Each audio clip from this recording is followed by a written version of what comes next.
martes más ante ustedes, delante de los micrófonos, detrás de los controles, alrededor de una mesa y en buena compañía. Una tarde más de libros con la actualidad, pasión y polémica. Un nuevo paseo por nuestra biblioteca virtual y no tan virtual, que los volúmenes se acumulan por todos los rincones. Al control de la nave, nuestra compañera Cecilia Jara, una vez que nuestro buen amigo Carlos Chinchilla se retiró a los cuarteles de invierno.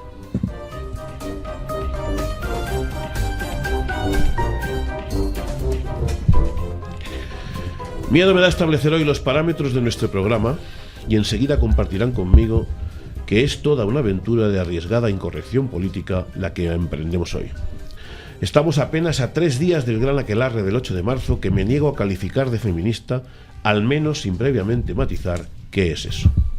La huelga que, aprovechando el Día Internacional de la Mujer Trabajadora, celebrarán y llevarán a cabo quienes supuestamente han recogido el testigo de las 120 de Nueva York para convertirlo en un aquelarre de dominación, de injusticia y de persecución, que se parece, pero justo en sentido contrario, al que dio a luz al primer sindicato de mujeres, cuando efectivamente las mujeres tenían todo por conquistar y se enfrentaron a todo, y a todos por unos derechos básicos tan elocuentes que hoy da vergüenza oírlos en boca de algunos de esos feministas de papel cuché. Enferma pensar que un camino tan arduo y tan pesado, con tanto sufrimiento y dolor, en tan poco espacio relativo de tiempo, poco más de 100 años, se pueda convertir en un festín político de reivindicaciones de las que muchas de aquellas bravas mujeres abominarían sin dudarlo hoy, viendo en lo que se ha convertido su jornada de reivindicación, homenaje y lucha. Es verdad, como tantas veces en la historia, la razón se pone del lado de la izquierda ante la deserción, cuando no el enfrentamiento claro, de la derecha, el capital y los poderosos de todo signo, entregando al adversario los valores necesarios que conforman con el tiempo la supremacía moral de la que aquella hace gala.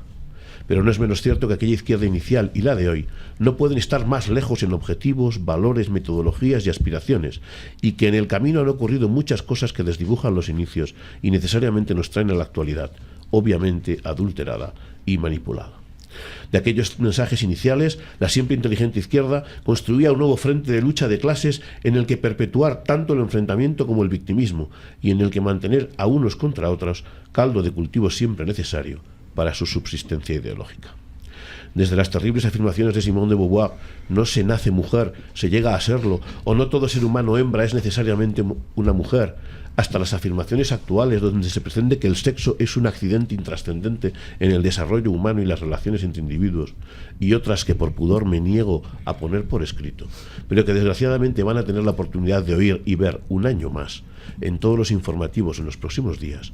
Tuvimos que pasar, por ejemplo, por la negativa de Victoria Kent y otras a otorgar el sufragio a la mujer porque podía estar muy influido por el confesor o el director espiritual y no daría, por tanto, los resultados apetecidos por esa izquierda radical que establece y conquista derechos y determina libertades, siempre y cuando esos derechos y esas libertades sean los que a ellos convienen y en el sentido previsto.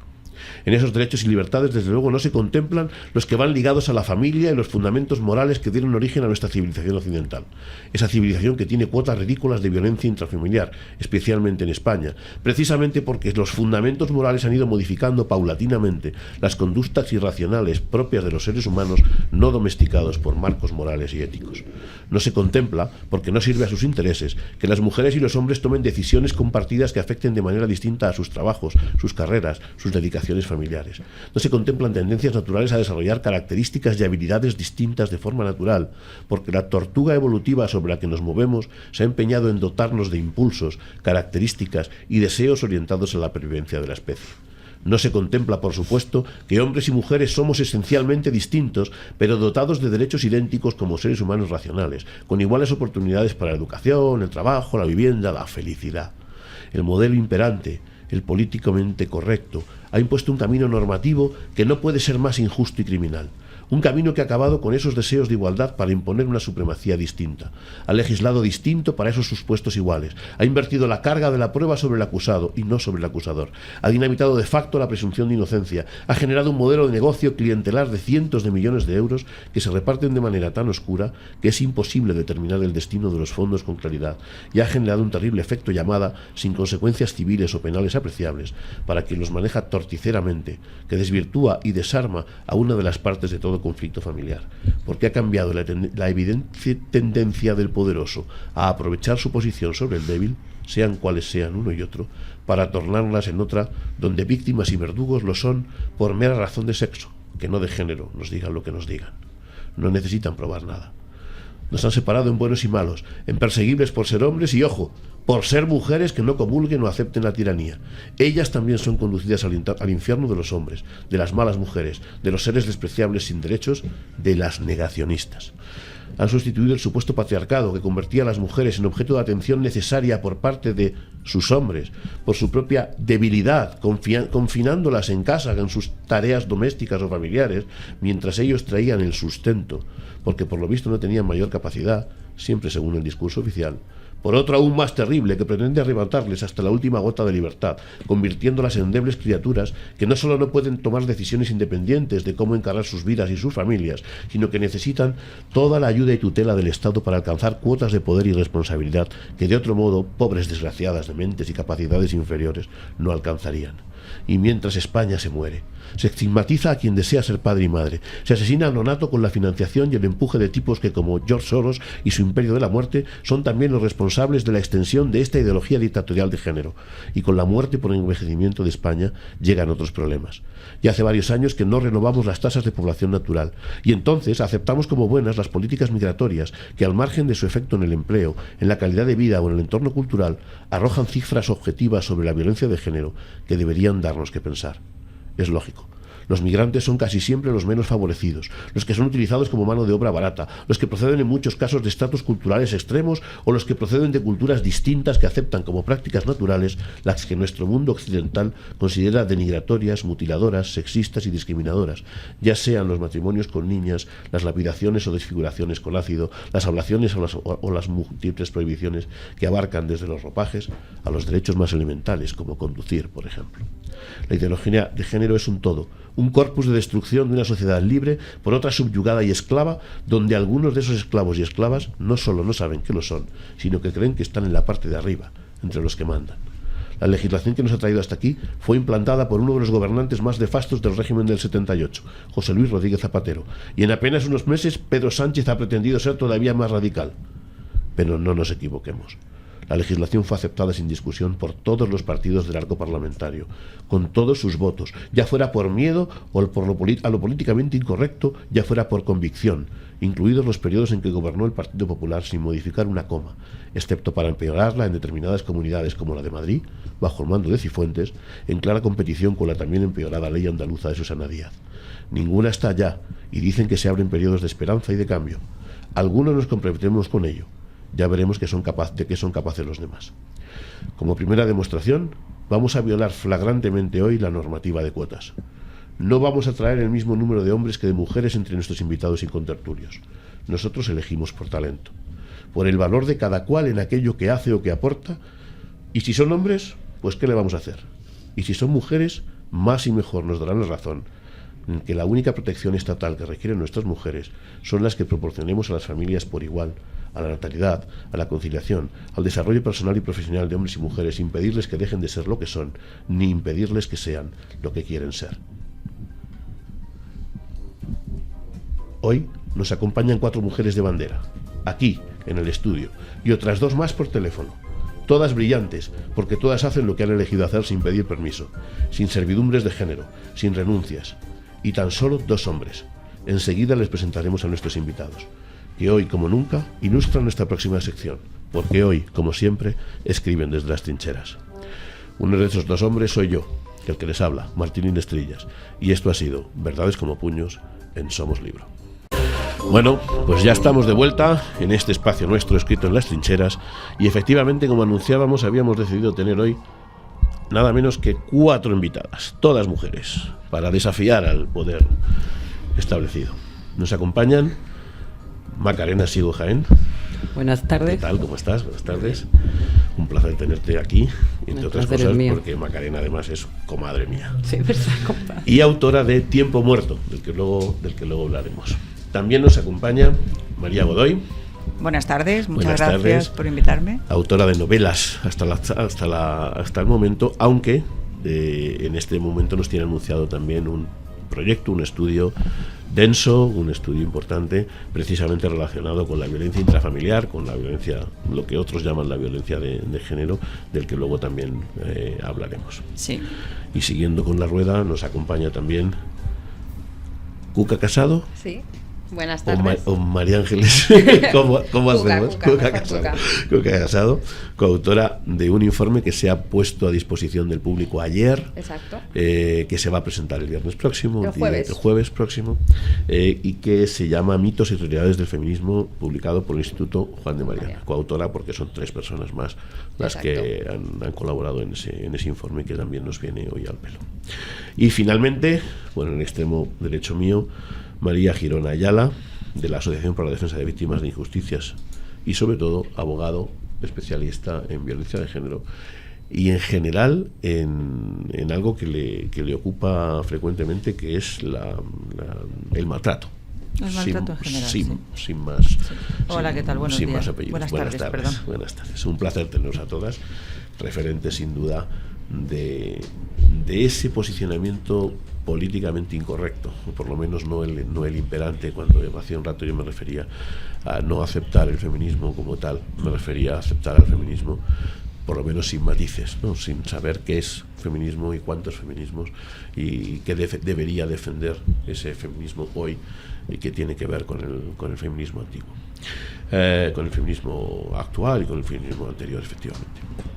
Lo vamos a hacer como siempre en este espacio, tratando documentos escritos, tratando libros o artículos, cosas que nos han aportado información, porque como sabéis, el próximo día 8 de marzo, lo que viene ocurriendo hace 2-3 años, ya viene ocurriendo hace muchos más, pero hace 2-3 años se ha convertido en una fiesta infumable, en la que yo personalmente, y ahora os pediré vuestra opinión, no me puedo ver menos reflejado en ninguna de las reivindicaciones, en ninguna de las luchas justas que parece mentira tengamos que tener que establecer aquí como preámbulo, el que por supuesto no ponemos en duda ninguna de esas reivindicaciones, ninguna de esas violencias reales que padecen las mujeres.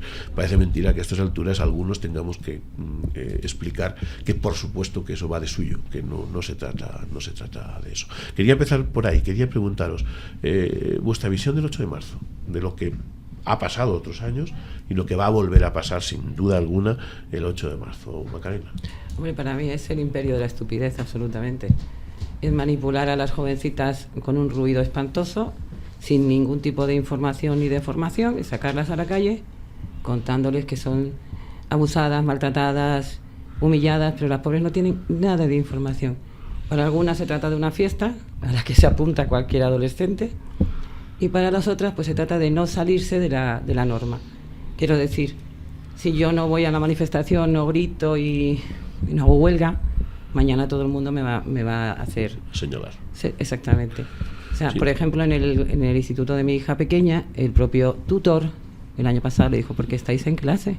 ¿Cómo que no os estáis manifestando? Entonces una compañera de mi hija dijo: pensé que lo más mujer era ser más femenina, trabajar y sobre todo elegir libremente lo que tienes que hacer. Las volvieron a casa las dos. No. Una cosa parecida me pasaba ayer con mi hija. Yo le preguntaba, porque nos preocupaba: oye, en el instituto no nadie maneja. Dice: sí, bueno, estamos manejando a ver si se va a ir a clase o no. Sí. Yo, pero ¿con algún criterio? No, bueno, si se va o no se va. Al final se ha convertido efectivamente en una ocasión más. María. Hola, ¿qué tal?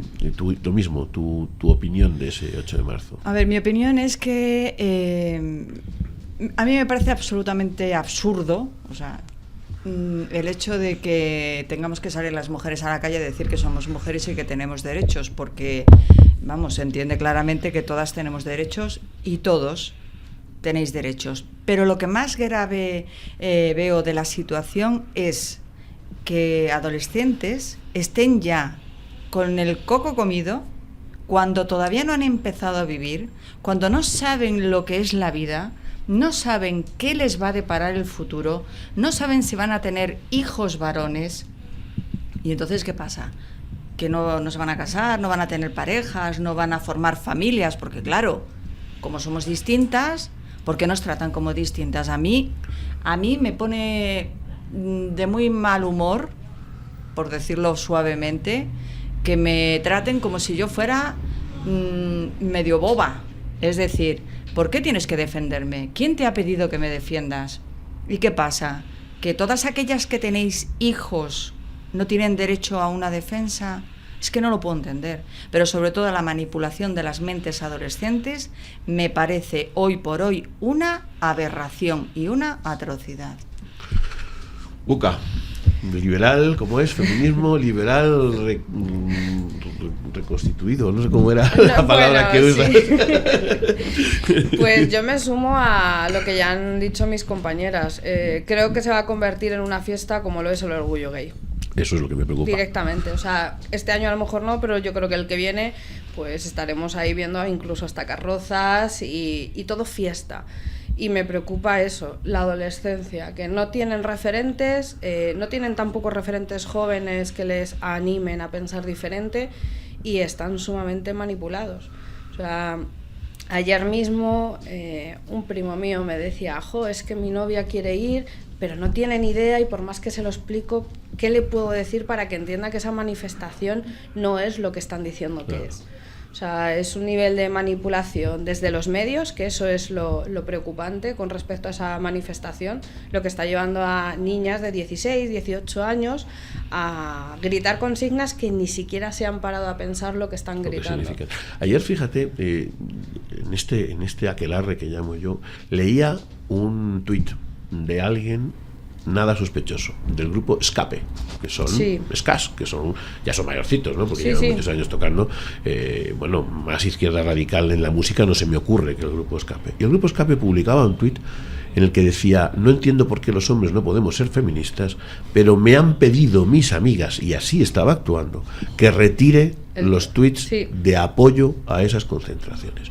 Como si de alguna manera fuera imprescindible seguir marcando ese enfrentamiento que ya no es es un enfrentamiento de clases, donde las clases han pasado a ser hombres y mujeres, donde se necesita obligatoriamente articular un enfrentamiento, no una colaboración, no una complementariedad. María Girona. A ver, pues a mí me duele tremendamente que las mujeres que hemos luchado, las que ya tenemos cierta edad, ya hemos luchado por la igualdad, vemos cómo se ha convertido en la parte opuesta del péndulo. Es decir, nosotras hemos luchado en aquellos años, no te hablo de hace tanto, de los años 80, cuando tu marido tenía que firmarte para sacar un préstamo para comprar un televisor, ¿no? Hemos luchado por la igualdad y resulta que nos hemos encontrado con que se ha convertido en una ideología, y es más, una ideología en la que se ha politizado, cuando la igualdad no debe tener color de ningún partido político, y sin embargo, si no apoyas este movimiento eres facha, si lo apoyas eres no sé qué. Se ha politizado una cosa que tiene que ser innata al ser humano, que es la igualdad. Cualquier ideología, machismo es malo porque soy más fuerte y haces lo que yo quiero, feminismo es malo porque tiene que haber leyes porque yo soy más y yo... En fin, eso está distinguiendo las personas cuando nuestro propio artículo 14 de la Constitución dice que no puede prevalecer discriminación alguna por razón de sexo, religión, etcétera, otra serie de parámetros, ¿no? Pero entre ellos el sexo, no puede haber discriminación por sexo, y las que hemos luchado por la igualdad nos duele tremendamente ver en lo que se ha convertido la lucha que nosotras creíamos que era para ser iguales que ellos. Y yo creo que las jóvenes y muchas de las mujeres que van a apoyar estos movimientos, creo sinceramente, lo primero, que no son víctimas, porque si lo fueran verían que la ley que apoyan no tiene absolutamente ni una sola medida efectiva para ellas. Y también entiendo que por qué no quieren que se proteja a otras personas. ¿Por qué defienden una ley que solo protege a las mujeres y que deja en total desamparo a los homosexuales, a los niños y a otras personas del entorno familiar, como hermanos o abuelos? Entonces, no me cabe en la cabeza, pienso que lo hacen por desinformación, porque no puedo pensar que tantísimas mujeres en España tienen la maldad como para apoyar una ley que está permitiendo que las mujeres sigan muriendo. Lo que ocurre es que yo creo que no es maldad, es desconocimiento. Es desconocimiento, por eso digo que prefiero pensar que es desconocimiento. En muchos casos, porque es imposible que las mujeres en masa sean tan maléficas, ¿no? Es decir, yo creo sinceramente que hay una desinformación absoluta, y que cuando sale una víctima, la que sobrevive ¿qué crítica hace de esta ley? La crítica es siempre la misma, no me ha protegido. Entonces, ¿por qué seguimos apoyando una ley que además no es que lo diga yo, es que han dejado de morir? No. Entonces, ¿para qué seguimos apoyando una ley absurda que solo ha traído esos otros daños que son víctimas hombres? Que si esta ley protegiera y esos hombres van cayendo, van a la cárcel, vale, pues lo damos por bueno porque ya no mueren mujeres. Bueno, pues todo vale, ¿no? Para salvar vidas. Pero si no las protege, ¿para qué mantenemos esta ley que solo trae esta serie de daños a personas pues que quizá no lo merecen? Lo vamos a ver enseguida, porque el informe que hacíamos referencia hace unos minutos cuando arrancábamos el programa, después vamos con el asunto de tu libro, Macarena. Pero el informe de ayer hacía referencia precisamente, a eso me refiero con la desinformación, a datos, fundamentalmente son datos puestos en orden. Totalmente. Con autores, con personas que han descrito tanto en lo histórico como en lo real, en tu caso particular y en tu trozo del trabajo en particular, que es justamente el de violencia de género específica, datos acumulados, uno de los cuales más sorprendente, o uno de los más sorprendentes para mi gusto, es que da igual lo que se ha hecho durante todo este tiempo, el chorro de dinero que se ha metido dentro, esta legislación no ha cambiado en algunos años ni una cifra de 1 o 2 dígitos, o sea, no ha sido capaz de cambiar absolutamente nada. El informe nace, y quiero hacer referencia a él, nace en 5 mitos. Exacto. Y sus 5 realidades. El primer mito es que solo existe un feminismo, solo existe una forma de abordar los problemas de las mujeres y que se debe oponer al capitalismo y reclamar la intervención del Estado. Exacto. Y a eso le dais una respuesta, la realidad. Claro, nosotros en ese informe lo que intentamos, en concreto Irune Ariño, que es la que desarrolló esta parte del informe, intenta abordar a nivel histórico todos los movimientos feministas que se han ido dando, cómo se han ido encajando entre ellos, cómo se han llevado la contraria, y se intenta abordar y el explicar que esto no es una cuestión de un feminismo, que lo que se consiguió en origen con los primeros movimientos era, pues eso, liberar a la mujer, que tuviese capacidad de elección, o sea, que hubiese una proelección en su vida, y se va evidenciando a través de teóricos, historiadores, científicos, como a más intervención del Estado se está volviendo otra vez a un nuevo machismo, que en definitiva este feminismo en el que nos encontramos no deja de ser una forma nueva de machismo. O sea, es el yo decido por ti lo que es bien para ti y me voy a ayudar del Estado porque quiero que sea el que intervenga. Luego también se hace una crítica, pues eso, al movimiento ahora que hay dentro del feminismo, de decir que hay que ser opuestos al capitalismo, que tampoco es que ellas sepan explicar por qué se oponen al capitalismo, pero bueno, nosotros intentamos en el informe, con todas esas evidencias, pues mostrar lo que ha podido suponer el capitalismo, la entrada del capitalismo en la sociedad, para que una mujer pueda elegir libremente cómo llevar su vida a cabo, si prefiere dedicarse a la familia o prefiere dedicarse a nivel proyectivo, profesional, etcétera, y donde el capitalismo ha podido ayudar. Y en todo caso, uno puede tener divergencias respecto de lo que supone o no supone el capitalismo, pero no vincularlo a tu condición de mujer. O sea, el capitalismo es per se uno de los problemas que persigue desde el heteropatriarcado a la mujer, de forma distinta al hombre, según habría que entender de este nuevo... Es lo que decía, es que es politizarlo. O sea, sí. Al final es lo que se supone que es algo inherente al ser humano, que es la igualdad y es poder decidir uno mismo cómo quiere ser en esta vida, lo están politizando y están haciendo uso de sistemas políticos y sociales como es el capitalismo y la intervención del Estado, simplemente para ellas seguir encajando, intentando argumentar la existencia del movimiento como tal a día de hoy. Tu informe hace 2 reflexiones iniciales. Un primer elemento, y es que considera la violencia familiar unidireccional, la violencia intrafamiliar, familiar o del entorno familiar. Sí, que se da de todos sentidos. La considera unidireccional y por lo tanto de género. Y una segunda, que es que además va en contra de todas las evidencias científicas documentadas, ¿no? Lo que tú llamas en tu informe VPI es la manera de referirte después, que es la violencia de pareja íntima, ¿no? Claro. Recoger a todos esos supuestos que a lo largo de los años, porque hay que decirlo, y en eso corrígeme María si me equivoco, hay que decir que la legislación antes de la actual ley de violencia de género había dado 3 pasos o 4 en los que iba modificándose desde la década de los 80 y hasta la década del momento del 2004, se habían venido modificando precisamente para incorporar todos aquellos supuestos que iban quedando fuera cuando la pareja se había roto pero seguía existiendo esa violencia, cuando no sé, todos los supuestos que hoy recoge efectivamente la violencia de género, pero con un matiz fundamental. Jamás se le ocurrió a ninguna de aquellas normativas hacerla unidireccional, para castigar y eliminar del código elementos tan evidentes como los que refleja la norma básica de nuestro ordenamiento de la Constitución. Era así, esas normas existían de antemano. Sí, de hecho había unas medidas que a mi modo de ver eran excelentes porque no implicaban la vía penal para solucionar ciertas cosas que merecían una respuesta rápida. Eran las medidas civiles provisionalísimas urgentes que había cuando la separación o la situación familiar no era pacífica. Se solicitaban unas medidas civiles provisionalísimas urgentes que se resolvían en 48 horas con asignación de domicilio, pensión de los menores y la salida inmediata por la separación urgente de uno de los cónyuges del domicilio.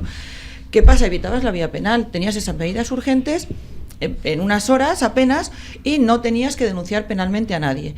Se ponían estas medidas que eran efectivas y eran ejecutables de forma inmediata. Entonces no entiendo por qué se han quitado estas medidas únicamente civiles y para obtener estas medidas civiles ahora hay que ir vía penal. Sí o sí tienes que denunciar vía penal para obtener lo que antes obtenías únicamente en vía civil.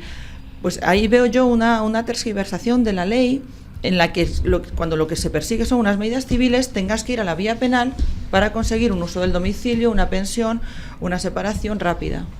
Con unas consecuencias además de efecto llamada que decía yo en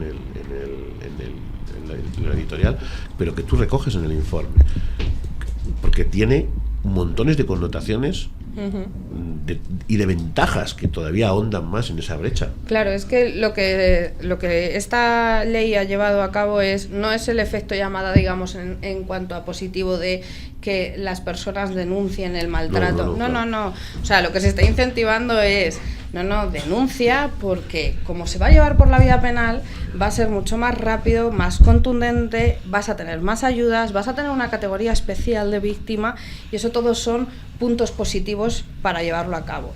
Y eso lo vemos que se está incentivando desde el propio sistema, desde determinados bufetes de abogados que les están diciendo es que si tú denuncias y te consideras víctima de violencia de género, vas a tener un plus superior al hecho de decir, bueno, esto ha sido una confrontación, un conflicto de pareja o nos queremos divorciar y ya está. Eso está llevando a, pues claro, si te están diciendo que si eres víctima de violencia de género vas a tener becas para estudiar, tu empresa va a tener ayudas que van a repercutir en ti, te vas a quedar con los niños, vas a tener todo tipo de facilidades sociales por el hecho de ser esa categoría. Eso es lo que se está incentivando. Y nos encontramos luego con esas incongruencias. O sea, una de las cosas que yo intento reflejar es, tenemos un promedio de 160, 170.000 denuncias al año, hombres condenados, pongamos 10.000, 12.000, dependiendo del año, mujeres que están recibiendo esa famosa renta 3 veces más, el doble, incluso 3 veces más. Entonces, ¿cómo se explica eso? Porque esa es la pregunta que la sociedad tendría que hacerse. ¿Cómo puede ser que si hay 10.000, 12.000 condenados, haya 30.000 mujeres recibiendo esa ayuda? Claro. ¿Te ha dado tiempo, María, la otra María, te ha dado tiempo en lo que llevas investigado? No sé cuánto tiempo llevas trabajando. Llevo desde octubre investigando esto. A identificar alguno de estos temas, a ver en dónde estamos en realidad. A ver, yo lo que sí he notado es que hay una discrepancia muy grande entre todos los penalistas, por ejemplo, a los que entrevisto. Unos dicen que el principio de igualdad se rompe, otros dicen que no, pero lo cierto es que hay un artículo, y María en esto me puede echar una mano, hay un artículo que es el artículo 23, creo que es del Código Penal, que agrava las penas, endurece las penas a los hombres, es decir, no hay igualdad entre hombre y mujer. Parentesco. Claro. Y luego, por otra parte, si se declaran anticapitalistas, ¿por qué aceptan subvenciones? Es que es una cosa que no entiendo. Es decir, yo con la edad que tengo, que he sacado adelante una familia, trabajando de sol a sol, me molesta y me ofende como mujer que vengan ahora a decirme cómo tengo yo que moverme y que vivir. Mi generación ha luchado, pero ha luchado con los 5 dedos de una mano, de las manos, y no berreando en la calle y haciendo, yo qué sé, berreando realmente. Yo he luchado desde las 6 de la mañana hasta las 10 de la noche trabajando honradamente y sacando adelante mi familia. ¿Para qué? Para que ese machismo que no le gusta a nadie se extinguiera. Pero es que ahora hemos creado el feminismo, que es la otra cara de la moneda, pero en definitiva es un radicalismo exactamente igual al machismo, solo que ahora encima está apoyado por no sé si por los gobiernos o por quienes, pero sí que hay una desigualdad extrema. Mira, a mí hay una cosa que me molesta mucho, y es que yo estuve entrevistando a una abogada de un grupo feminista y le pregunté, digo, ¿qué opinas del término feminazi? Y me dijo, no me gusta, no nos gusta. Digo, ¿y feminicidio que utilizáis sí os gusta? Es decir, es una contradicción detrás de otra. Entonces, por favor, ya basta. Macarena, uno de los temas que parece que no, pero está dentro de todo este corpus que yo digo de la ideología de género, abarca un montón de cosas. Abarca la natalidad, abarca el supuesto derecho del aborto, de las mujeres al aborto, abarca toda la ideología LGTBI, abarca la destrucción de una serie de pilares. ¿Por qué te he traído hoy aquí? Entre otras cosas, porque tú, madre de 7 hijos, trabajadora dentro y fuera de casa, absolutamente decidida y con toma voluntaria de posición. Además tienes un día la idea de escribir una novela que está basada en hechos reales, dibujados, pero hechos reales, maravillosa, que nos lleva a un efecto que a veces ignoramos, ¿no? En ese reconocimiento supuesto de derechos se nos olvidan otros que están vinculados. Cuéntanos qué es tiempo muerto. Bueno, Tiempo Muerto surge porque leímos en una nota en un periódico a pie de página de un joven italiano que intentaba demandar, o sea, pedir una demanda de paternidad y con ello pues evitar la muerte de su bebé. Obviamente fue desestimada porque eso jamás se ha contemplado, ¿no? Que un padre pueda pedir que mantengan vivo a su hijo, pues es imposible. Con el tiempo, cuando decidimos hacer el libro, lo ubicamos en Estados Unidos, etcétera, nos enteramos que este italiano pues lo solucionó a la italiana. Cuando la chica iba a abortar, dentro del quirófano ya casi entró con una pistola. A la otra le pareció tan romántico que decidió no abortar. Él pasó 2 años en la cárcel, se casaron y el niño pues vive. ¿Qué descubrí yo con este libro? Lo primero, que la mayor violencia que hay es la del aborto. Es una violencia que está arrasando el mundo de una manera tan triste que os voy a decir una cosa, casi no vengo, porque esto es durísimo. O sea, la violencia de género viene de todas las violencias que hay en las jovencitas, en las mujeres que se creen que realmente son libres, cuando no se les está dando ni la más mínima oportunidad de ver una ecografía en estos tiempos, donde las ultrasonidos son impresionantes, esas máquinas. Entonces, la mayor violencia viene de ahí. Se empezó en el año 73 con la famosa Norma McCorney, que fue la que demandó a Estados Unidos, bueno, al estado de Texas concretamente. Ganaron, además, con 2 abogadas muy recién salidas de la carrera y tal, y ganaron con una mentira. Norma no había sido violada y además era una chica con muy pocos recursos. Esta mujer además murió católica y provida, arrepentida de lo que pasó. Así como el doctor Nathanson, el gran padre del aborto, que luego fue el que destapó toda la gran mentira. Entonces el lenguaje es el mismo ahora con el feminismo, es igual, está calcado. Yo me tiré casi 2 años investigando y os prometo que había noches en las que tenía que cerrar el ordenador porque acababa llorando. Niñas que están en la lista de desaparecidos en Estados Unidos, desaparecidas, que están bajo el terror de un proxeneta, han sido llevadas a clínicas abortistas y han tapado que estas niñas estaban con este señor que las estaba llevando a abortar por dinero. El lenguaje es el mismo.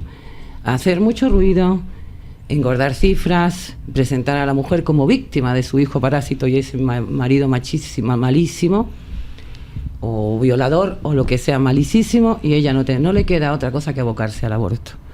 Entonces, para mí es la raíz de todos los males. Hace poco leí una cosa de Santa Teresa de Calcuta, que para mí es de las mayores feministas que ha habido, porque esta se puso el mundo por montera, se fue a un país machista donde a las mujeres todavía no se les considera nada, y empezó a recoger a gente de la calle, mujeres, hombres. Ella no tenía ningún tipo de contemplación ni de sesgo por sexo.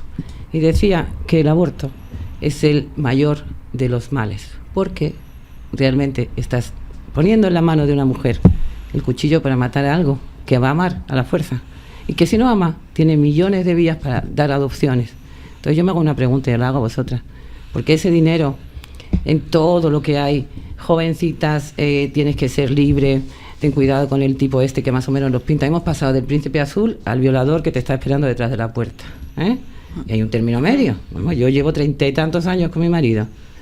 No éramos precisamente ya en la fe unos chicos suaves ni no sé qué, pero nosotros nos compenetramos. El mundo ha perdido el sentido común, ha perdido el equilibrio, y ese equilibrio a nosotras nos va a hacer más daño. Sí. Porque nosotros siempre hemos sido las que más hemos puesto, pero no porque nos obliguen, es que nos nace. Es que yo antes de entrar aquí estaba llamando a casa a ver cómo estaban. A mí no me ha puesto nadie un cuchillo para llamar, ni creo que a vosotras, ¿verdad que no? No. Pues ese es el problema. Nos están quitando la esencia, la belleza, la felicidad. La felicidad de ser mujer, a mí me encanta. O sea, yo tengo 2 varones y 3 y 5 chicas. A todos los he tratado por igual siempre. Es más, a ellos les he exigido a lo mejor que colaboren más en casa. No sé, creo que el ruido y el lenguaje del miedo, sobre todo el tener miedo a muchas cosas, miedo a que si tú no puedes terminar una carrera porque vas a abortar, porque te has quedado embarazada, ¿por qué no le damos la vuelta a eso y promocionamos que esa chica pueda terminar su carrera? Que una mujer víctima de malos tratos, y sé de lo que hablo, no tenga que poner no sé cuántos miles de kilómetros por delante, Entonces, eso es lo importante, realmente. Para hablarnos de eso, vamos a introducir un nuevo invitado, alguien que también tiene un bagaje importante. Estamos hablando y saludamos en este momento a Francisco Serrano. Francisco, buenas tardes. ¿Qué hay? Muy buenas. ¿Qué tal? ¿Cómo estás? Francisco Serrano está hoy en los medios, ya lleva tiempo en los medios. Hoy lo está porque forma parte de esa irrupción de los 14 diputados de Vox en Andalucía, que ha dado un vuelco radical a la política nacional de bloques y a la falta de alternativas de una ideología determinada. Pero Francisco Serrano ya era una persona conocida con anterioridad.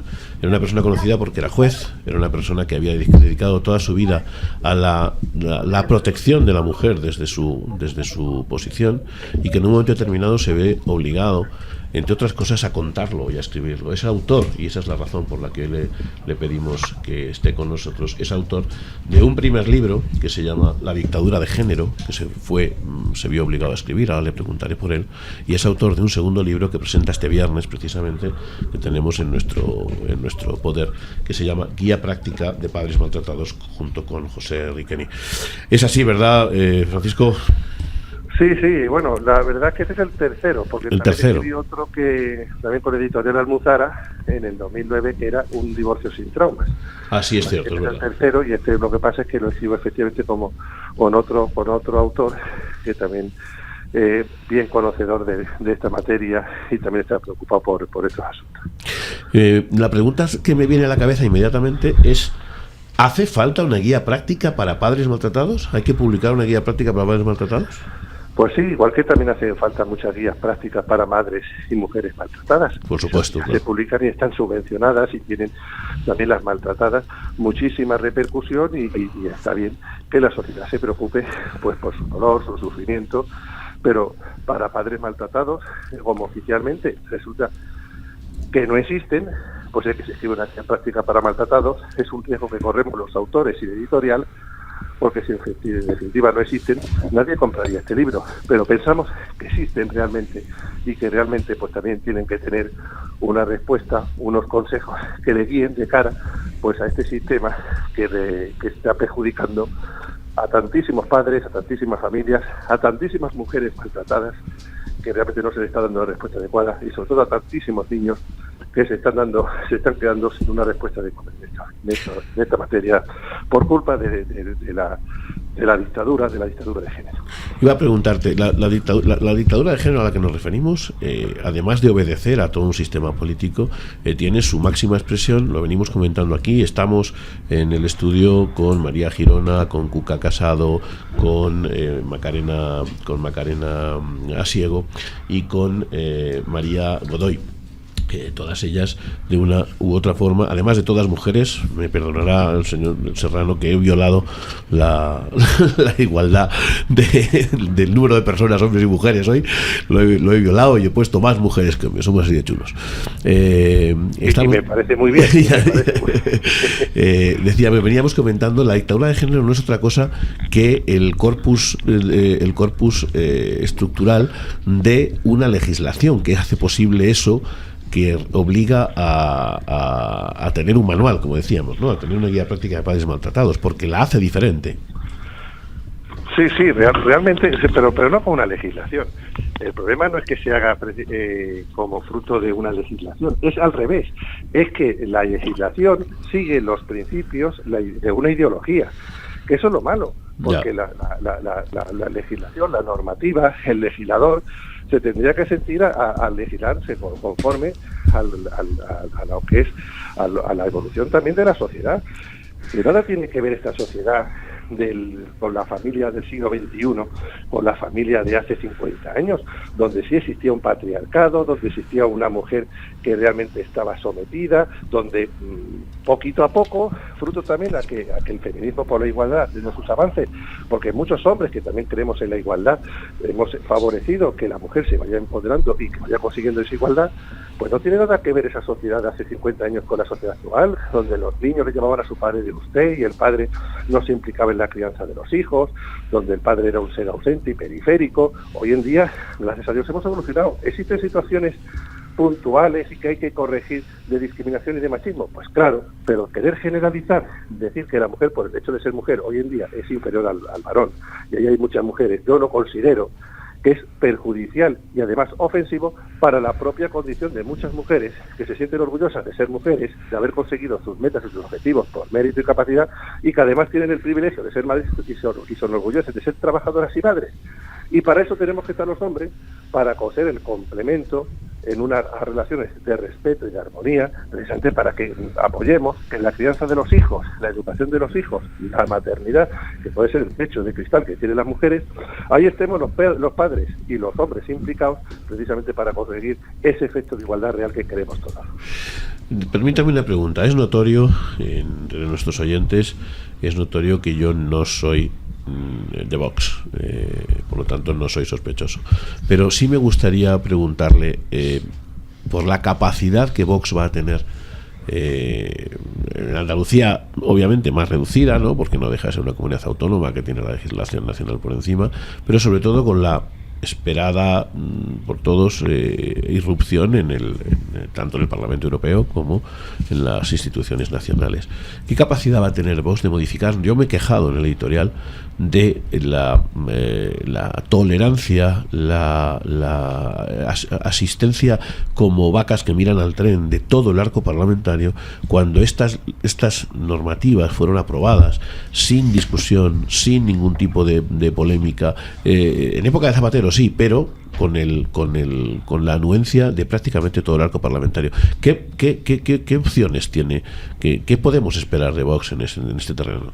Bueno, pues la gente tiene que saber que la corrección política muchas veces no tiene nada que ver con la corrección social. O sea, desde Vox lo que queremos precisamente es abrir los ojos a la gente, en el sentido de que nos vean no como el fantasma ni con las etiquetas que nos están poniendo de ultraderecha y que estamos en contra de las mujeres, no, todo lo contrario. Si yo llevo defendiendo, tanto como juez, primero, también como después como abogado, precisamente los derechos y la igualdad de las mujeres y de todas las personas que en el ámbito familiar sufren una situación de violencia, empezando por las mujeres, pero además no desde planteamientos ideológicos, sino desde planteamientos de eficacia, porque nosotros decimos que para las mujeres que sufren maltrato, porque nos llega a decir que es que nosotros estamos negando el maltrato a la mujer, pero ¿qué disparate es ese? O sea, ¿qué disparate es ese? O sea, que no pongan en nuestra boca cosas que nosotros no decimos. Claro. Claro que existe la violencia machista y que existe violencia sobre la mujer, pero también existe violencia sobre niños, violencia sobre ancianos, violencia sobre homosexuales, violencia sobre lesbianas, violencia sobre hombres que sufren una situación también de debilidad y discriminación. Y el potencial de un juez precisamente está en ir discriminando cada situación concreta e ir juzgando cada caso concreto y darle la respuesta adecuada. Así protegeremos realmente a las maltratadas, y las soluciones que haya, que no se las lleven precisamente a asociaciones donde lo que está precisamente fomentando esa ideología de género, que realmente hay que saber y hay que estudiar, y yo lo he estudiado, por ejemplo, ahí lo ponía muy claro en el libro La dictadura de género, sí, qué es lo que hay detrás de todo esto. Entonces, y que ese dinero repercuta realmente en las personas, en las mujeres que lo necesitan. Y eso, es decir, hoy en día eso es un disparate, es una barbaridad, porque realmente que estamos atacando en la línea de flotación de quienes se están lucrando y se están aprovechando del negocio y de la industria de género. María Godoy, que está con nosotros en el estudio, está preparando un macroestudio sobre violencia intrafamiliar y le quiere hacer una pregunta, Francisco. Sí, sí. Hola, ¿qué tal, señor Serrano? Mire. María, que hay, encantado. Igualmente, muchas gracias. Yo tengo una pregunta que es fundamental. A ver, todas las asociaciones feministas que tanto, en teoría, se preocupan de la mujer, ¿por qué no se preocupan de buscar o encontrar o fomentar que una mujer, sobre todo divorciada, madre de familia y demás, a partir de los 50 años o 45, 48, si se queda sin trabajo, no tiene forma humana de conseguir trabajo? Es decir, ¿por qué todo ese dinero que reciben, todas esas subvenciones, no se destinan, por ejemplo, para fomentar el hecho de que sí se creen puestos de trabajo para que esas personas, esas mujeres divorciadas y madres, puedan seguir ganándose la vida de forma honrada y no a base de caridad? Pues ha dado usted en la tecla exacta precisamente del problema. Porque ¿cuál es el techo de cristal precisamente que tiene hoy la mujer trabajadora? La maternidad. ¿Por qué muchas mujeres con 50 años que se encuentran divorciadas resulta que tienen que aplicarse? Y eso lo dicen las supuestas feministas que van a defender sus derechos. Porque esas supuestas feministas le dicen que tienen que aprovecharse, que tienen que pedir pensión, alimentos, que tienen que vivir los años del marido. No. Esa mujer lo que tiene que es empoderarse como lo hace su marido, que también se ha divorciado. Voy a poner un ejemplo. 2 directores de una sucursal bancaria, él y ella, con 5 hijos. Si ella se divorcia y él se divorcia, porque es un problema de ruptura entre ellos, porque han dejado de amarse, de respetarse, y eso además, si no se lleva al divorcio lo menos traumático posible, puede repercutir en situaciones de violencia y en perjuicio de los hijos. Si esta señora se queda con la custodia de los niños por mucha pensión que la pueda quedar del marido, que al final de cuentas eso es una ayuda. ¿Por qué él puede empoderarse y llegar a puestos mucho más elevados en el banco y ella se va a tener que retirar a cuidar de sus hijos, se va a tener que pedir una baja laboral para cuidar de sus hijos? ¿Por qué? Pues porque ella se queda con la custodia y el padre va a ver a los niños 4 días al mes, los fines de semana alternos. Si ahora mismo lo que promocionáramos, por ejemplo, sería la custodia compartida, la corresponsabilidad parental, la conciliación de vida laboral y vida doméstica, tanto en las relaciones familiares como después para las situaciones de ruptura, habríamos conseguido que esa mujer pudiera realmente tener mucha más facilidad de acceso al trabajo. Ese dinero hay que gastárselo precisamente en que esas mujeres realmente se puedan empoderar y no hacer demagogia y gastarse ese dinero en subvenciones para asociaciones que no hacen nada más que para sus propios fines espurios. Y con esto no generalizo, porque también hay de esas 2.200 asociaciones que hay en Andalucía, seguro, y a mí me consta porque he visto cada una de ellas, que algunas hacen una labor pues ejemplar precisamente en defensa de los intereses de las mujeres, pero muchas de ellas se dedican a organizar sociocharlas y precisamente a organizar cuestiones que afectan a la ideología de género, que nada tienen que ver con los intereses de la mujer que se quiere empoderar por sí misma y sin las ayudas, sin subvenciones, y precisamente ayudándola a conseguir un trabajo y que se sienta orgullosa de sí misma y de sus propias capacidades. Ahí está, muchas gracias. Estoy totalmente de acuerdo en que eso hay que cambiarlo. Don Francisco, una vez más ha sido un placer tenerle en el micrófono. Seguimos con nuestro carrusel de hoy. Ahora vamos a tener a Alicia Rubio, a Leonor Tamayo. Hoy vamos a dar una buena vuelta a este próximo 8 de mayo desde una posición en la que sí me gustaría poder decir que los feministas somos nosotros. Muchas gracias por su tiempo. Efectivamente, porque los feministas por la igualdad somos todos precisamente los que quieren dar la enhorabuena a esas mujeres a las que hay que dar todo el apoyo para que en la carrera, para cumplir sus objetivos, por los principios de mérito y capacidad puedan cumplirlos, pero no haciendo trampas como quieren los oportunistas de género. Así es. Muchísimas gracias, don Francisco. Muchísimas gracias a ustedes. Hasta luego. Muy bien. Una interesante intervención. Me queda una duda. Don Francisco nos decía esta mañana, lo hemos tenido también, ustedes saben que yo participo los martes, participo en La Boca del Lobo y en la tertulia de por la mañana. Y le habíamos citado también, le habíamos entrevistado para, digamos, la parte más política, ¿no? de su papel actual. Pero había una cosa, claro, cuando la ideología de género se convierte en política, las cosas se mezclan, no puedes separarlas, ¿no? Y había un elemento que me llamaba la atención y que tiene datos Cuca planteados en su informe que me gustaría resaltar, y sé que también es polémico. Él decía esta mañana, cuando la entrada masiva de inmigrantes implica cambios culturales, implica cosas, yo lo he dicho en el editorial, ¿no? Cosas que no tienen nada que ver con nuestro modelo actual, teniendo en cuenta que los estratos de los que proceden muchos de ellos son justamente aquellos que son más vulnerables por la falta de educación, una serie de cosas, deberían arrojar una serie de datos distintos, ¿no? Uh-huh. Tu informe habla de esos datos y porcentualmente, bueno, cuéntalo tú, pero porcentualmente no son demasiado distintos. Claro, es que quiero hacer antes un inciso de entrar en esos datos. Algo que incido yo en el informe y en las diferentes publicaciones que llevo sobre estos temas es que la violencia dentro de la pareja, y voy a incidir en esa definición, atiende a múltiples factores. El machismo puede ser uno, pero no es el todo de esas expresiones. Yeah. Entonces, una de las cosas que hay que analizar y que no se quiere, porque ahí entra esta nueva corrección política, son factores como los orígenes. ¿De dónde proviene esa pareja? ¿Qué cultura, qué arraigos, qué tradiciones tiene consigo?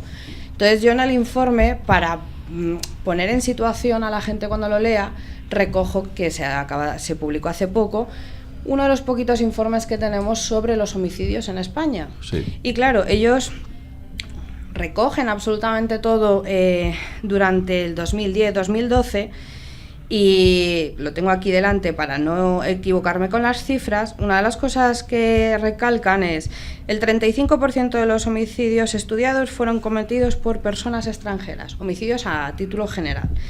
En el caso de los homicidios con violencia de género, los extranjeros constituían un 32%. ¿Quiere decir esto que es que los extranjeros son machistas? No, es que tienen una cultura, una tradición, una forma de entenderse diferente. ¿Quiere decir que por señalar que hay un rasgo que es la extranjería somos homófobos por recalcar eso? Para nada, o sea, es que es un factor que hay que tener en cuenta. Y eso lo estamos viendo cada vez que analizamos parejas que, sí, claro que en España hay violencia dentro de la pareja, entre los españoles hay conflictos y a veces esos conflictos llegan a una expresión de violencia, pero es que también hay que ver qué población tenemos y quién es la que está perpetrando ese tipo de violencia o por qué se expresa más en ellos.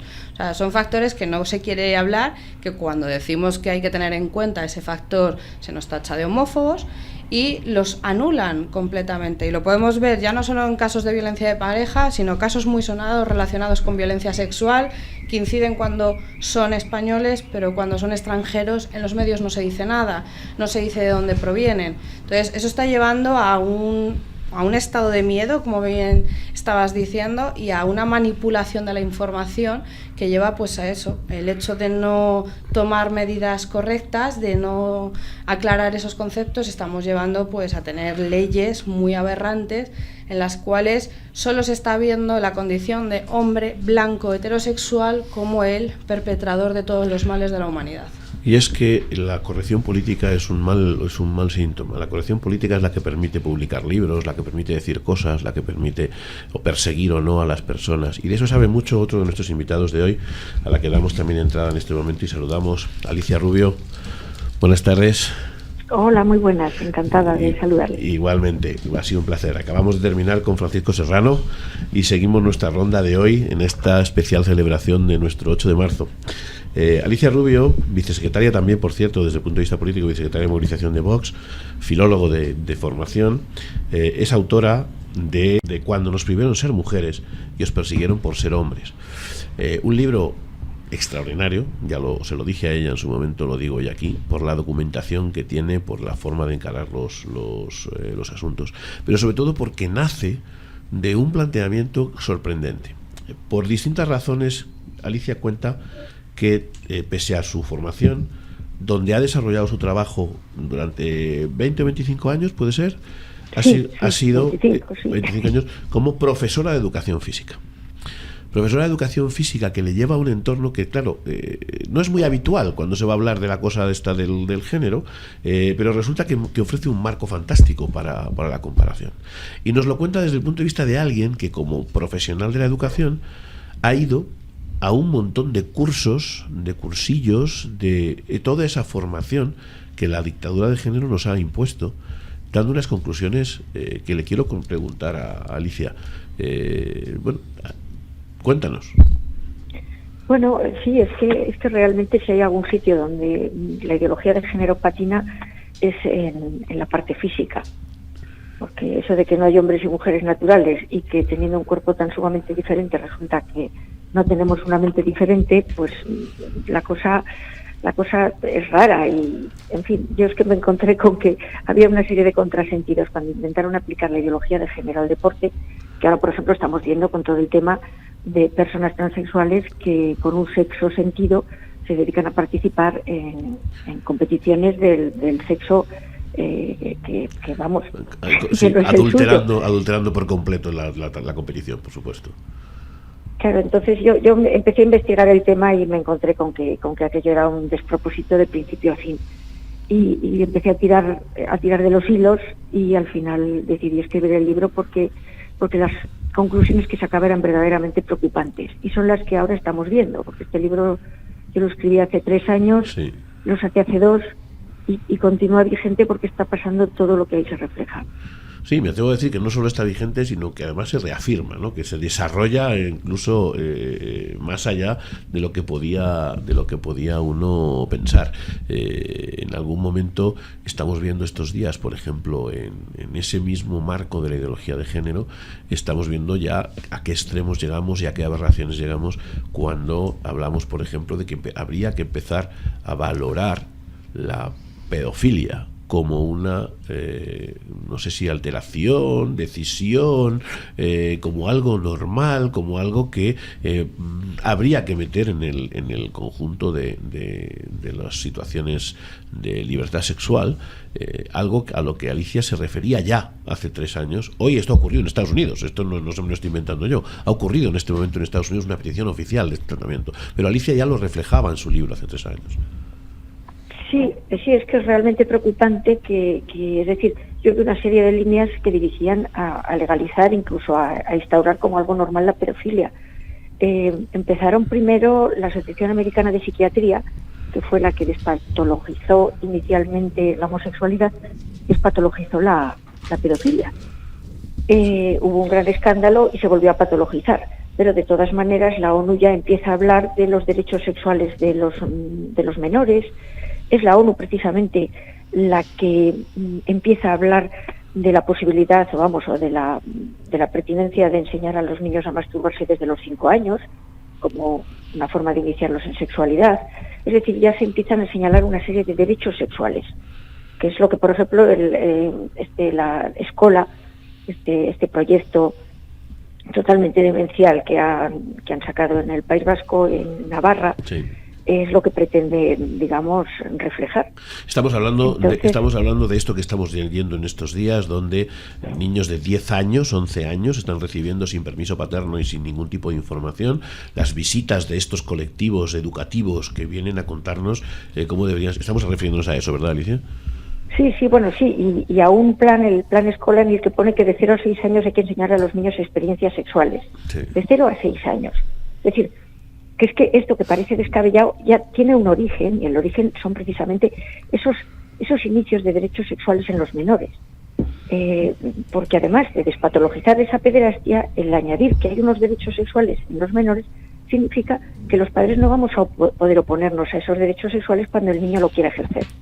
Claro, la tercera parte consiste en hipersexualizarlo, para que el niño sepa que tiene esos derechos sexuales, porque un niño es un niño y no tiene ni derechos ni necesidades sexuales salvo que se le despierten. Entonces esta hipersexualización de los menores que estamos viendo en las aulas no es tampoco casual. Claro. Y lo que es peor, que todas estas cosas que nos cuentan, que lo hacen los expertos, no hay ni una sola prueba de que sea positiva para los niños, ni de que mejore su formación, ni nada, de nada, de nada. Esto es un plan global que nos está llevando a una situación de perversión absoluta. Luego otro de los grandes problemas que yo señalo es que ya han aparecido leyes en las que se quita la patria potestad a los padres si se niegan a este tipo de cosas, es decir, a cosas como, por ejemplo, que a sus hijos menores de edad se los hormone, porque previamente se les ha hecho un adoctrinamiento extrañísimo en que pueden ser niños aunque sean niñas, en fin. Y claro, ese inicio de poder quitar la patria potestad a los padres en esas situaciones abre el camino a que cuando un padre decida que su hijo no tiene por qué ejercer ningún derecho sexual, le sea quitada la patria potestad. O sea, vamos avanzando en una serie de líneas francamente peligrosas.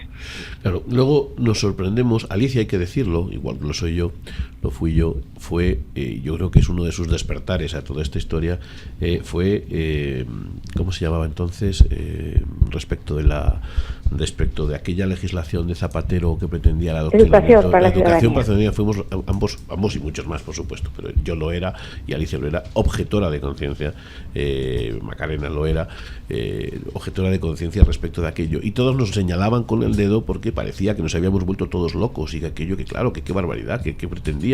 Cuando todo eso se desarrolla y lo traemos hasta hoy y hay un hilo conductor, es cuando empezamos a sorprendernos y a entender cómo son las cosas, ¿verdad? Claro, es que realmente educación para la ciudadanía era un tratar de implantar dentro del currículo escolar la ideología de género. Claro. Aparte de que también los libros traían una serie de tópicos izquierdosos absolutamente demenciales y, en fin, y politizaciones ridículas, pero lo cierto es que era la ideología de género. Claro. Entonces, claro, yo me negué a que a mis hijos les dieran algo que es absolutamente científico y además irracional y además no les va a mejorar en el conocimiento de sí mismos y no tenía nada de positivo, pero ni siquiera de científico. Entonces muchos padres nos negamos. Yo padecí lo que es el comisariado político en mis hijos. Tuve que, con la ayuda de Profesionales por la Ética, gané un contencioso administrativo a la Comunidad de Madrid por cosas que hicieron, francamente reprobables. O sea, porque además el problema de los objetores de conciencia, sobre todo cuando íbamos un poco por libre, como iba yo, es que pones a tus hijos en primera línea de batalla. Claro. Porque a ti no te importa estar, pero tus hijos llevan ya la cruz en la espalda o la estrella de David o lo que sea, sí, que les hace ser, pues eso, víctimas de abusos de profesores que politizan la vida en las aulas. Sí, yo lo recuerdo duro porque efectivamente lo que pones en juego es efectivamente el expediente académico, la posibilidad de tus hijos, es decir, al final es una postura política la tuya, una postura moral la tuya, pero a quien está afectando de verdad es a tus hijos, efectivamente. Dime una cosa, Alicia, en ese entorno de la dictadura de lo políticamente correcto, ¿qué supuso la publicación del libro de cuando nos prohibieron ser mujeres? Yo tengo entendido que no fue fácil antes, no fue fácil durante y sobre todo no fue fácil después. Desde luego tengo pruebas evidentes de miles de entrevistas que se te han hecho en televisión, por YouTube, por distintos canales, y es así, pero te lo quiero ver a ti. No, primero fue difícil publicarlo. Sí. Al final terminó publicado en Amazon, que es una plataforma, que no es que sea una editorial, sino que simplemente vende libros como puede vender bicicletas. Claro. Y yo creí que que el libro se quedaría en el olvido como otros muchos libros teóricos sobre ideología de género, pero es que este tenía, yo creo, varias cosas. Primero, que aunaba lo que yo le llamo todas las cabezas de la hidra. Sí. Es decir, la gente estaba padeciendo el tema de la ideología de género de distintas maneras, pero no se daban cuenta de que al final era todo lo mismo. Y luego otra cosa, el asociar dinero público, porque yo hay un capítulo que se titula El inagotable dinero del heteropatriarcado, y es cuando asocio a todo el tema de la ideología de género y en especial de la violencia de género los miles y miles de millones de euros de dinero público que se estaban yendo a colectivos a redes clientelares, a sindicatos y a partidos políticos. Y luego la tercera cosa, que hay 3 capítulos, es todo el tema del adoctrinamiento escolar. Sí. Que yo ya lo estaba viviendo en Leganés y que es lo que ahora se está instaurando en toda España y en todas partes a través de legislaciones en las que los lobbies de género, son el lobby feminista, que no representa a las mujeres, y el lobby homosexualista, que no representa a los homosexuales, están entrando en las aulas a dar unas visiones de la sexualidad, de la vida, de la relación entre sexos y de las relaciones humanas totalmente, impresentables. Te hace una pregunta María Godoy. Hola Alicia, buenos días, ¿qué tal? Buenas tardes. Hola, muy buenas. A ver, yo soy de las madres que me he quejado en los institutos cuando se incitaba a las huelgas por razones X o Y, me da igual, a los menores. Entonces, ¿no cree que de alguna forma eso fue el preámbulo de lo que está sucediendo ahora? Es decir, ese adoctrinamiento, esa manipulación de las mentes, desde mi punto de vista es muy grave, porque de hecho a los padres ni siquiera se nos informaba y mucho menos solicitaba permiso para a esos menores permitirles o darles opción de ir a la huelga.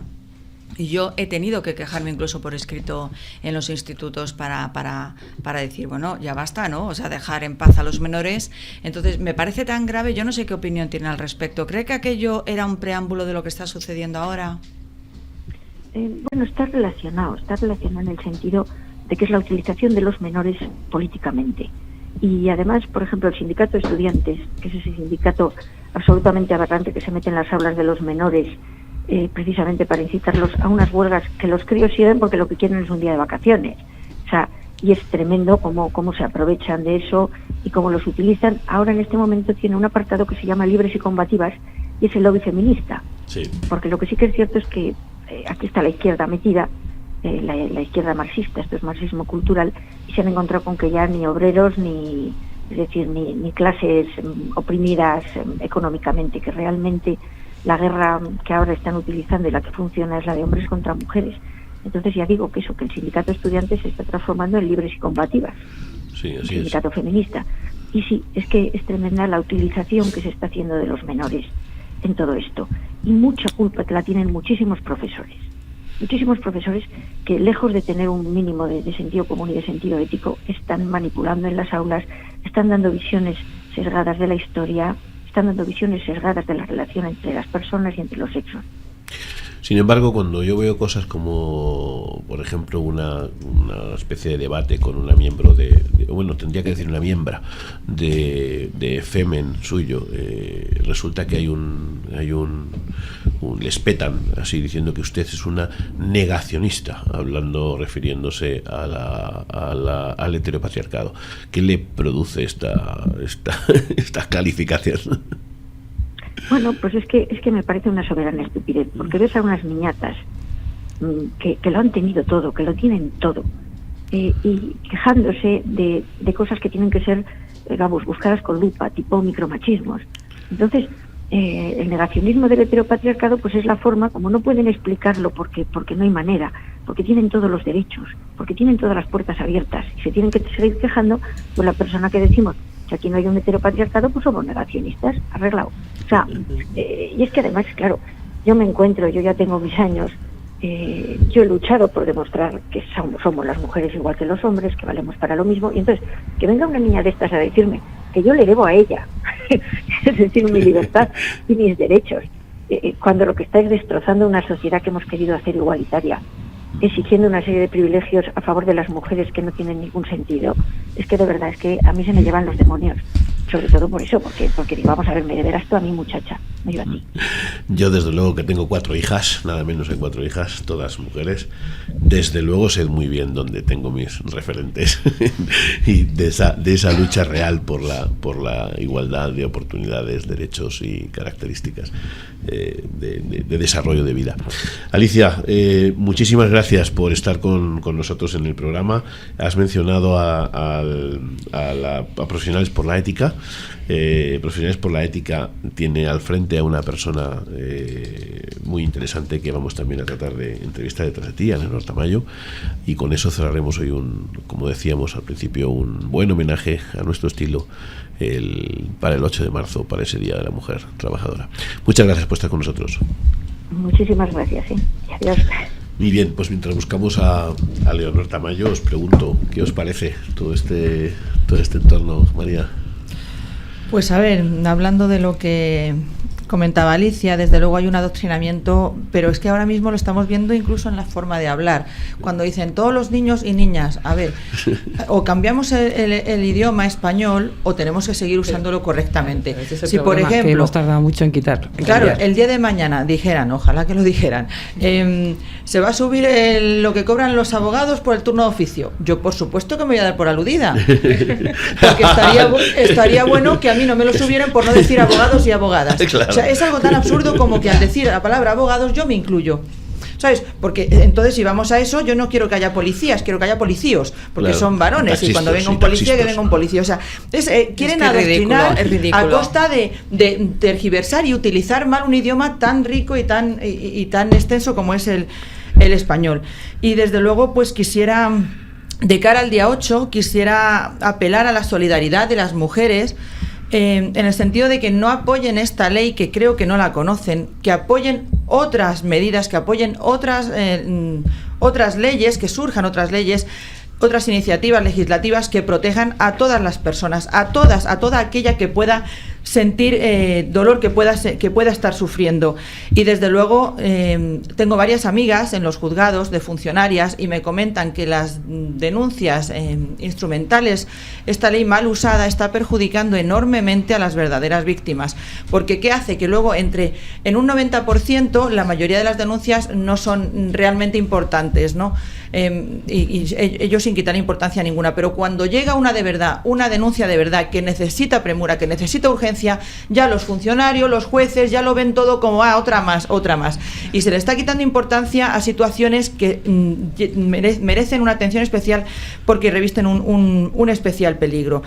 Y bueno, también quería comentarte que tengo también otras compañeras abogadas en institutos de estos de la mujer, y en instituciones pues que reciben millones de subvenciones.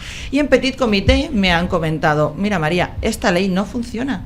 Ellas saben que no funciona, las abogadas que están al pie del cañón como yo, sabemos que no funciona, con la diferencia en que ellas continúan con toda esta, vamos a llamarla trama, porque ellas reciben millones de subvenciones, a pesar de que te doy fe de que ellas mismas saben que no funciona. Bueno, los informes que Cuca maneja tienen esa conclusión inmediata, ¿no? Esto no funciona. Por eso hay mujeres, y yo espero que la mayoría, que en lugar de acudir al 8 de marzo a este aquelarre al que estamos refiriéndonos, van a acudir a otra manifestación distinta, a otra marcha distinta que se va a producir el día 10 y que lidera nuestra última invitada de hoy, o por lo menos convoca a nuestra última invitada de hoy, que es Leonor Tamayo. Leonor, buenas tardes. Hola, buenas tardes. Encantado de tenerte en nuestros micrófonos. Leonor, que como hemos mencionado durante el programa, es presidente de Profesionales por la Ética, es también fundadora de, por lo menos en España, ahora te preguntaré exactamente qué es Women of the World Platform. ¡Ay, qué raro es! ¡Wow! ¡Qué raro es decir esto! ¡Wow! Fundadora de WOW y convocante de esta concentración, manifestación o marcha del día 10, muy distinto del aquelarre del día 8, Leonor. Pues sí, efectivamente va a ser muy distinto, esa es la idea. O sea, la idea es aglutinar lo que estáis diciendo a todas esas mujeres que no se sienten identificadas, especialmente con el enfrentamiento contra el hombre. O sea, realmente el día 8 muchas veces estamos viendo que se está convirtiendo en una manifestación, en una huelga de confrontación, de guerra de sexos, hombre y mujer. Y nosotros lo que queremos es precisamente aglutinar a todas las que queremos que los hombres sean nuestros compañeros, que son nuestros aliados, que les queremos como son, y que además queremos que sean masculinos, porque necesitamos que sean así. Entonces, aglutinamos a todas esas mujeres, que quieren ser femeninas, desarrollar plenamente su feminidad, sus propios rasgos. Bueno, pues eso es lo que vamos a hacer nosotros el día 10. Yo no sé si hace falta o no un Día de la Mujer. Creo que si hay un Día de la Mujer debería haber también un Día del Hombre, sinceramente. Claro. Y no sé si es entrar en el juego, no entramos ahí. Lo que sí es que queremos que la voz de las mujeres que quieren ser femeninas y no feministas se oiga también. Que no se capitalice por parte de la izquierda actual el movimiento femenino o el movimiento feminista, que efectivamente nos corresponde a todos, supongo, ¿no? Sí, creo que es verdad que el feminismo tuvo un momento, ha sido fundamental, ha sido importante, pero lo cierto es que a día de hoy en España, lo que tenemos lo que tenemos como feminismo es guerra de sexos, es una especie de batiburrillo, un poco lo que estás diciendo, una especie de aquelarre extraño, y realmente ahora mismo ya es que no nos representa, o sea, se ha convertido en algo que ya no representa a la mayoría de las mujeres. ¿Qué es WOW? Porque yo no sé si es una iniciativa desde España o es una iniciativa que se incorpora a algún movimiento internacional. Yo, que soy un poco curioso, recuerdo una fotografía precisamente la que hace referencia al origen del 8 de marzo, a aquellas mujeres de principios del siglo, cuando el incendio famoso que da lugar la persecución o el enfrentamiento con la policía de aquellas 120 norteamericanas, que dan origen al 8 de marzo. Y hay una fotografía que yo recuerdo que precisamente pone eso, Woman of the World. No sé si tiene algo que ver o tiene algo que ver con otra cosa.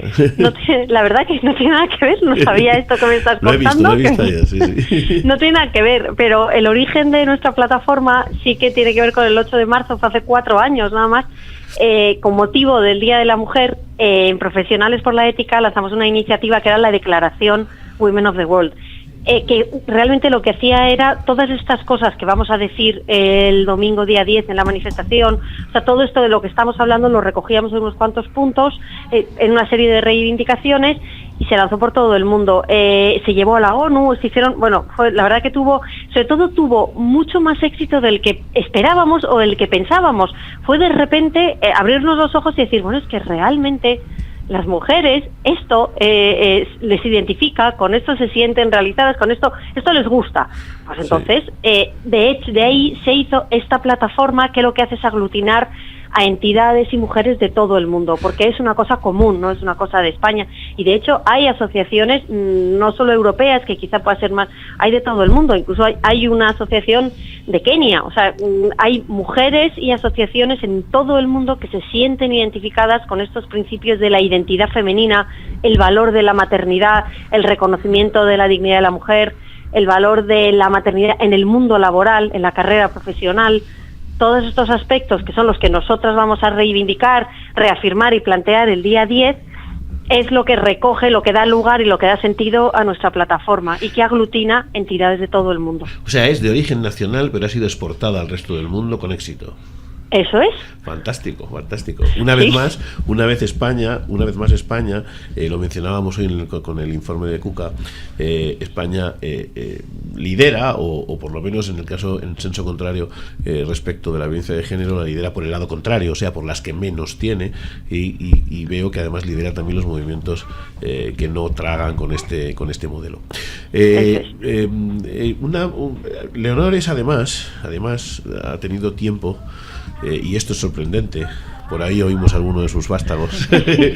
Estaba intentando escabullirme, pero no pasa nada, porque es muy difícil, porque para los que no conozcan a Leonor tiene 10 hijos, y claro, escabullirse de 10 hijos que con el padre forman un equipo de fútbol es muy complicado. Es muy complicado.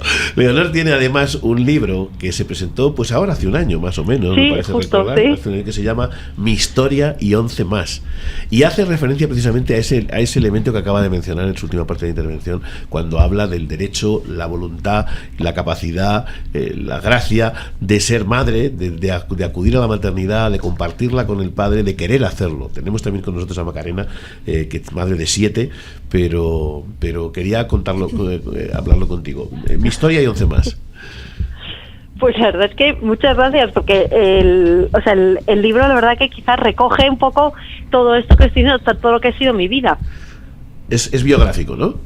Es biográfico, o sea, realmente voy haciendo un poco un recorrido por lo que es la identidad femenina. Al principio también hablo del feminismo, de lo que ha pasado con el feminismo, que ha degenerado en la ideología de género que está destrozando la sociedad. Hablo un poco todo eso desde mi punto de vista, yo como mujer, como madre y como esposa, que quizá ese punto muchas veces lo dejamos, es verdad, un poquito de lado. Parece que lo importante es ser mujer y ser madre, pero la parte de ser esposa es la piedra angular, y es lo que hace que realmente todo lo demás funcione. Entonces, bueno, pues todo ese recorrido que voy haciendo, también por toda esa vocación quizá también de participación social, de participación política, de vida activa en lo que es la sociedad civil, pues todo ese recorrido lo voy haciendo, pero sobre todo centrándome en que al final, para mí, lo más importante es mi familia. O sea, que eso es lo que me realiza plenamente. Que dejé de trabajar para dedicarme a ellos, porque realmente lo que quería es que yo quería ser madre de familia numerosa y estar en casa y cuidar de mis hijos, que yo salía a trabajar y me dejaba a los niños en casa y me daba una pena espantosa. Y tengo el privilegio de no haberme perdido ni un minuto de vida de mis hijos. Me parece eso es un verdadero privilegio. Es un auténtico privilegio en el que además hay una persona que hoy no ha estado con nosotros porque le fijaron un juicio justo esta mañana, intervenía, que es Giovanna, también una conocida abogado de este asunto de violencia de género, que en una intervención suya hacía referencia efectivamente a eso que en general los hombres hemos venido pagando como tributo respecto de nuestras familias, por esa decisión voluntaria compartida con nuestras mujeres de quién se ocupaba de la familia, quién se ocupaba de los niños, porque alguien lo tenía que hacer. Y efectivamente es así. Los hombres, yo tengo 4 hijas, como decía, de las 3 primeras me lo he perdido todo. De la cuarta afortunadamente cambió mi vida y bueno, de alguna forma pues también he participado algo más, renunciando, como renunciáis vosotras, a otro tipo de cosas. Claro, siempre hay que renunciar, parece que no se entiende, que es que hay que renunciar, o renuncias a una cosa o renuncias a otra, pero un poco tienes que renunciar porque no da para más el día. A mí me hacía gracia, yo me acordaba de un chiste que siempre se cuenta por ahí, dice, no, es que, señora gente, es que se pinchó con el cuchillo y así hasta 7 veces, ¿no? Yo decía, tú cuentas en tu libro que cuando ibas por 4 que pensabas que con tus 2 parejas que ya habías terminado. Sí. Yo tenía también esa sensación. Te has despistado. No sé, me parecía como que era lo que se hace, ¿no? Tener 4 hijos. Pues me te has despistado, ¿no? ¿Cómo llegas hasta 10? Pues de uno en uno. De uno en uno, efectivamente. No, pero parece una tontería, pero es así, es verdad que, o sea, yo recuerdo cuando tenía 3, tenía una amiga que tenía 10 y yo me oigo a mí misma diciéndole a otra amiga, no, es que realmente para tener 10 hijos, a ver, hay que tener una manera de ser especial, hay que tener una serie de capacidades. Me estoy yendo a mí y me digo, pero qué tontería más grande, no hay que tener nada de eso. Pero yo me lo creía totalmente y luego pues ves que tienes 4. Pues mira, pues realmente ahora podemos tener otro. Pues tenemos el 5. Oye, pues ahora ya está todo centrado, pues venga, pues ahora podemos tener otro. Y así. Y porque ya me he hecho mayor, que si no, ojalá pudiese tener más. Recuérdanos la concentración, la manifestación, o como lo queramos llamar. ¿De dónde a dónde, hora, lugar? A las 12 en Ópera, y de Ópera nos vamos a Sol, y ahí ya pues tendrá lugar la presentación de los motivos, las mentiras, las maneras, o bueno, pues ya lo que es el acto de la manifestación, pero empieza a las 12 en Ópera. Fantástico. ¿Alguna cobertura por parte de organizaciones sociales, partidos, organizaciones públicas? ¿Quién? Además de... Pues mira, o sea, nosotros hemos convocado a todas las asociaciones que se quisieran adherir, y de hecho ya son 50. O sea, que efectivamente está bastante respaldada por un sentir general de la sociedad civil. Y respecto a los partidos, hemos invitado a participar, de hecho hemos invitado particularmente a hablar en la manifestación a Ciudadanos, al PP y a Vox. Estamos esperando respuesta. Yo creo que nadie se atreve a mover ficha ni saber, y encima en estos momentos precisamente con tanta campaña electoral. Pero bueno, parece ser que del PP sí que va a participar alguien, de Vox también, y Ciudadanos de momento no hemos recibido respuesta, pero no te lo puedo confirmar porque también estamos esperando. La carga de la responsabilidad. De la responsabilidad pasada, de cosas que afectan al presente y que afectarán al futuro. Afortunadamente, nosotros, yo personalmente siempre he pensado que no se trata de con quién se va, sino hacia dónde se va, si el camino es correcto, y por lo tanto nosotros vamos también a promover desde aquí la participación en esa jornada, que será una jornada festiva, una jornada femenina, una jornada feminista. Y masculina también. Masculina. Es verdad, esto es importante. Esto es importante. Este es el punto, claro. Esto es importante, sí, porque contaba yo hace un rato una anécdota de ayer, de un Twitter del grupo Ska, que es un grupo radical, musical, pero radical de izquierda, que sus amigas le habían hecho retirar un tuit porque él apoyaba la campaña de feminismo de sus amigas, y se lo habían hecho retirar como si eso rompiera ese enfrentamiento, esa visualización del enfrentamiento. Esto no es el caso, efectivamente, de esta manifestación, de este encuentro. No, de hecho el lema es en femenino sí y en masculino también. O sea, reivindicamos precisamente eso, o sea, que el mundo, o sea, cuando el lema es que dicen si paramos nosotras el mundo se para, sí, claro, y si para los hombres también se para, pues porque somos la mitad, o sea que evidentemente somos la mitad y necesitamos que haya las dos mitades juntos, de la mano, trabajando juntos para que las cosas funcionen bien. Muy bien, Leonor,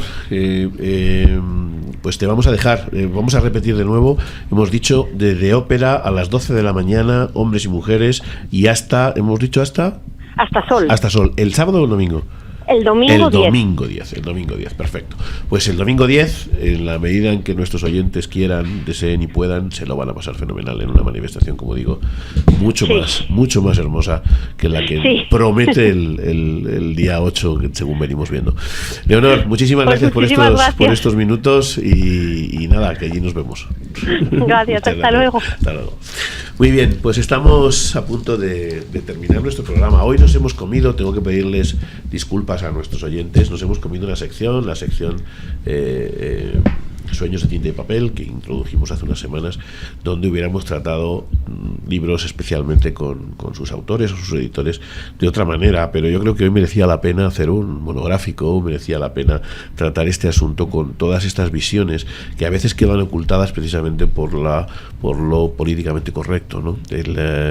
Nos decía hace unas semanas un autor, Aquilino Duque, nos decía que lo peor de las censuras no es aquello que no se puede decir, sino aquello que te obligan a decir, ¿no?